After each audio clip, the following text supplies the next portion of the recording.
Welcome students. This is Associate Professor Jaideep Manocha, Department of Information Technology, Arya College of Engineering and Information Technology, Jaipur. This e-lecture is for final year IT students. Subject is software testing and validation. We are in continuation with unit number 1. In this e-lecture, we are going to cover the main topic of this unit, that is types of testing. So testing is categorized in many types. We will take each and every type one by one. So let us start with the testing techniques that you are very much aware with, is known as white box testing. Next will be black box testing. So we are going to explore in detail these both testings. So let us take the first topic into account, that is white box testing.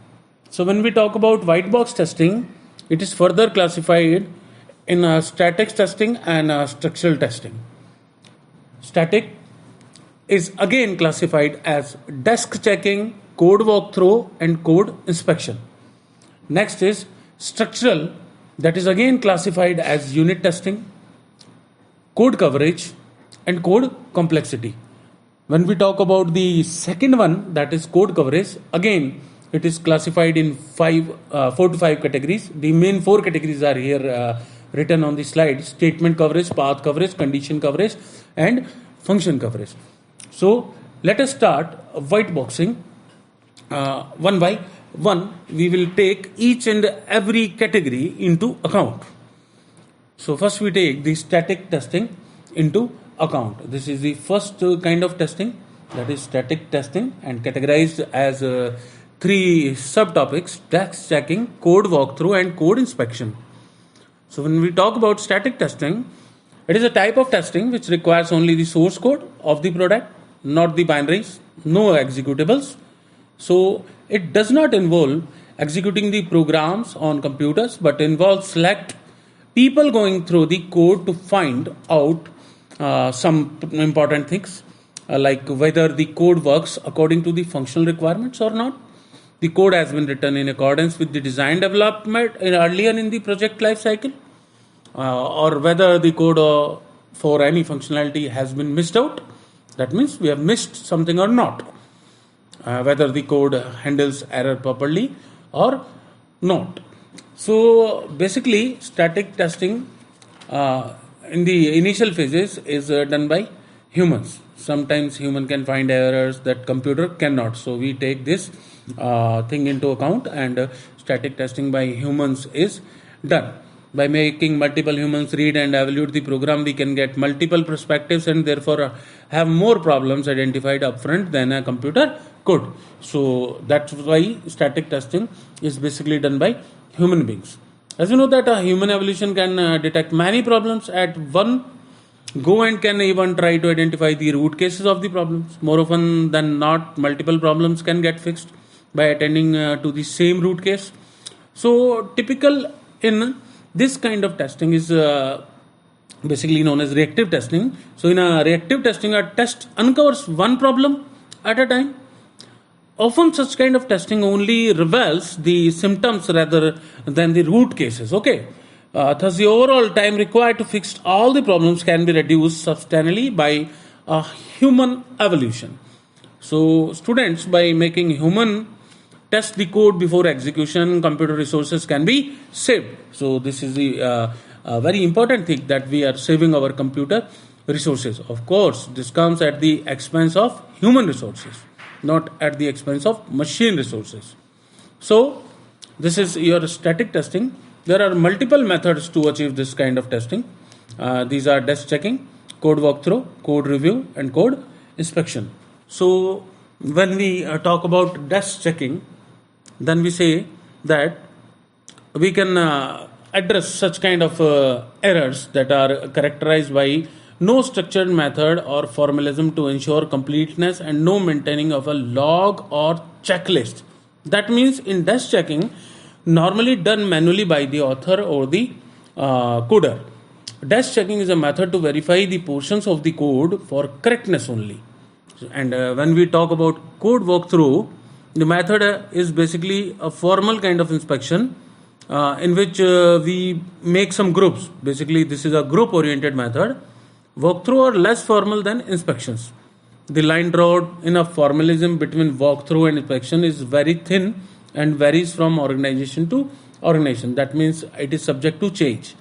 The advantage that walkthrough has over a desk checking, you can say that it brings the advantage of multiple perspectives. That means multiple perspectives can be covered. When we talk about formal inspection and code inspection, it is also known as Fagan inspection. Please note down this term, Fagan, F-A-G-A-N inspection. It is not written in the slide, so you please note down it. Basically, students, it is a method normally with a high degree of formalism. That means formality is very high. We are going to consider a lot of formal things. The focus of this method is to detect all faults, violations, and the other side effects. This method increases the number of defects detected by demanding through preparation, enlisting multiple diverse views, assigning specific roles to the multiple participants, and going sequentially through the code in a proper and structured manner. So formal inspection should take place only when the author has made sure that code is ready for inspection by performing some basic desk checking and walkthrough. That means the two things, desk checking and walkthrough, is done. Then we will go for formal inspection. So student, this is basically static kind of testing, and you should know this thing that all these methods are combinedly applied. Okay, these are combinedly applied. That's why when we will come at the end of static testing, it will be fruitful. It is not there that only desk checking will be there, code walkthrough will be there, only code inspection will be there. No, all methods are combinedly applied. So this is about static testing. So when we talk about structural testing, the next part of white box testing, there are a variety of subcategories. The first one you can see at this slide, unit testing. Second one is code coverage, and third one is code complexity. When we talk about unit testing, then we should consider some methods. I am going to explain these methods. When initially the developer can performing certain kind of tests, knowing the input variables and other things, the corresponding expected output variables, then this can be a quick test that checks out any obvious mistakes. By repeating these tests for multiple values of input variables, multiple data values, the confidence level of the developer will go to the next level. Okay, so this is very important kind of testing. For modules with complex logic or conditions, the developer can build a debug version by using this kind of testing. Another approach is that the initial test is to run the product under a debugger or any integrator development tool like IDE. So when we are using these tools, these allow single stepping of instructions. As you know that students, all of you are aware about that. When we are using IDE, so the statement that I have given is true. So when we use IDEs, then IDEs kind of tool will allow single stepping of instructions. That means allowing the developer to stop at the end of each instruction. This is the meaning of single stepping. Please note down. So as well as allowing the developer to stop at the end of each instruction, as well as allowing the developer to view, as well as the permission of modification of the contents of variables is also there, and some more things are there. So there are some breakpoints can be set. Okay, at any function or any instruction by viewing the various system parameters or program variable values. So this is your unit by code functional testing. It is always it is also known as code functional testing. Next is your code coverage testing. We should go in depth of this kind of testing because it covers a wide variety of things. So basically it is made up of the following types of coverage: statement coverage, path coverage, condition coverage, and function coverage.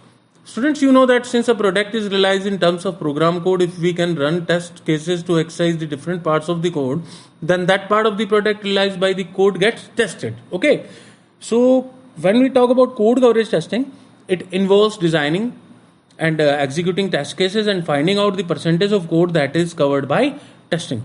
So the percentage of code covered by a test is found by adopting a technique known as instrumentation of the code. Please note down instrumentation of the code. So there are many types of tools specified for this available to achieve this kind of instrumentation. So when we go for instrumentation, it will rebuild the product, linking the product with a set of libraries provided by the tool vendors. So the instrumented code can monitor and keep an audit of what portions of the code are covered. So let us consider the categories of code coverage: statement, path, condition, and function coverage one by one. So we will take each and every coverage kind of technique one by one with some examples. Like let's say statement coverage is there. So you know that program construct in is most conventional programming language is made up of many things, like sequential control flow is there, some decision making statements will be there, like if then else, multi-way decision statements like switch should be there or can be there, loops will be there. So a program construct is made up of many things. And if we talk about object oriented languages, then constructs can be different, like classes will be there, objects will be there. So as a final year student, I expect from you that you are aware about different types of programming paradigms. So when we talk, that doesn't matter either we are using procedural language, object oriented language, we talk about statement coverage concerning both. Then what is this? Basically, statement coverage, that means total statements exercise divided by total number of executable statements in the program into 100. This is the basic formula that will give you statement coverage, that how many statements are covered while the testing. So the statement coverage for a program which in addition of the percentage of statements executely and actually in a set of tests are there can be calculated by this formula. I am repeating that formula again. Statement coverage is equal to total statements exercised by total number of executable statements in the program, and the result is to be multiplied by 100. Then you will get the percentage. So this is again one kind of exercise of white box testing. When we talk about path coverage, we split a program into a number of distinct paths. A program can start from the beginning and take any of the paths into completion. Let's say we can divide the program into some points. You can imagine a graph in which we are giving some particular points A, B, C, D, E, F, G to each and every point of the program. Okay? And that means you prepare a flow chart. Let's say the decision box first is A, then the second is B, the rectangle box at C, and the result box at D. So you can form different paths like A, BDG, BDH, BCEG. So when we talk about these different paths, regardless of the number of statements in each of these paths, we can execute these paths. Then we can check that these paths are properly working or not. Path coverage provides a stronger condition of coverage than statement coverage because it relates to the various logical things, logical paths. Okay, so it is fully different from statement coverage. Statement coverage is just covering a statement, but it is covering the logical paths. Similarly, we have one more kind of coverage technique, that is condition coverage. And let us take the same example that I am explaining here, that you have a flow chart, you have marked some points like A, B, C, D, E. So in that example, even if we covered all the logical paths, but it would not mean that the program is fully tested.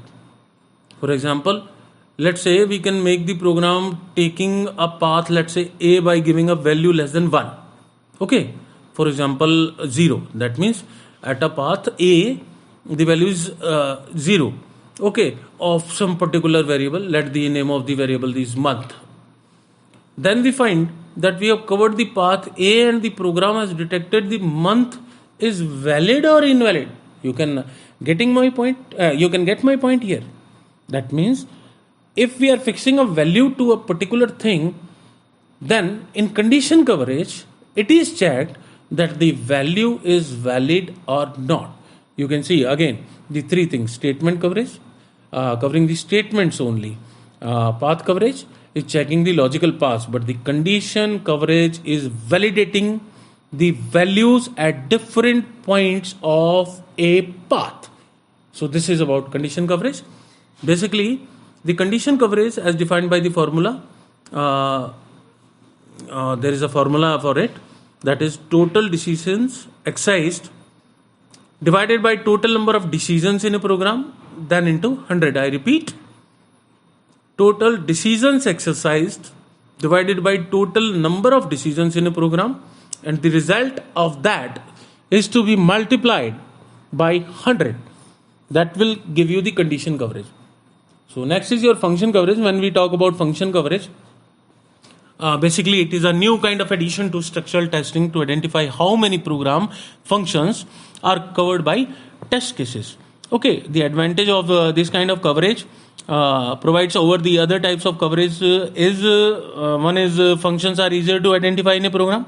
So it is also easier to write test cases to provide. That means we can easily write test cases for functions. The second advantage I can give you that since functions are at much higher level of abstraction than code, it is easier to achieve 100%. Okay, because abstraction property is there. So function coverage is far much better than all these techniques because it gives you about 100%. So these are the techniques that comes under code coverage. Now let us talk about code complexity testing. Code complexity testing is basically, as we know that in previous sections we saw the different types of coverage that can be provided to test the programs. So there are some questions. Let me tell you the first question, that which of the paths are independent? If two paths are not independent, then we may be able to minimize the number of tests. Okay. One more question is there, that is there is an upper bound on the number of tests that must be run to ensure that all statements have been executed at least once. You can consider these two questions in your mind. Then a new thing that is applied here in code complexity is known as cyclomatic complexity. Cyclomatic complexity. Cyclomatic complexity is basically a kind of metric that quantifies the complexity of a program and thus provide answers to the questions that I have stated just 2 minutes ago, the two questions. Okay, so when we talk about cyclomatic complexity, then let me explain in detail that our program is represented in the form of flow graph. You know about flow graph. A flow graph is basically a combination of nodes and edges. In your previous classes, in many subjects, you have gone through flow charts. Even in the initial year of your degree, that is first year, you practiced a lot about flow graphs. So flow graph is basically nodes and edges combined. In order to convert a standard flow chart into a flow graph, when we convert a flow chart into a flow graph, then cyclomatic complexity is to be computed. So when we compute the cyclomatic complexity, then we will be knowing a lot of things that are related to testing. So let us start about cyclomatic complexity in detail by using an example. So let's say we have a simple term, that is alpha is a condition. If it is true, then result is 1. If it is false, then result is 2. Please consider again. Alpha is a condition. If it is true, then result is 1. And if it is not true, then result is 2. So you can think then when we will be drawing a flow graph, then OR conditions will be there. OR condition will be there, and a true flow will be there, and a false flow will be there. When we consider this thing as a graph, then we will be converting it into nodes and edges. Then there is a particular formula to calculate the cyclomatic complexity. Please note down that E minus n plus 2 is equal to the cyclomatic complexity of the graph.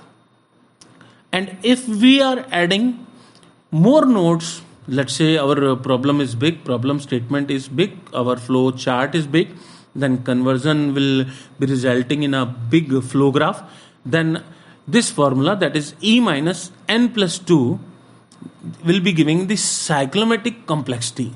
So what this cyclomatic complexity is going to give us? So students, for small kind of programs, cyclomatic complexity can be calculated manually. But when we talk about big programs, automated tools are required to calculate it. Okay. So as we know that when we design a module, it may not be possible to redesign a complex module after it has been tested. So when we know about the some complexity checks, okay, when we know about the complexity checks, then this can become one of the items to check for in a code review. That means you can review your code on the basis of cyclomatic complexity. So this is about cyclomatic complexity. So this was the basic of white box testing. Let us take a review. Categorized as static and structural. Static is again having 3 categories. Structural is again having 3 categories, among which the second category, code coverage, is having the further 4 categories. And the main thing, code complexity, is basically calculated by cyclomatic complexity. So all of you, please go in to the depth of the topic and refer our reference book, that is Srinivasan, and you will get a lot of examples there of cyclomatic complexity. You can refer to the page number 66, 67 as an introductive part, and as an assignment I will be giving you some cyclomatic complexity questions in our class, in the lecture. So this is about white box testing. In our next lecture we are going to cover the next type of testing, that is black box testing. So till then, thank you.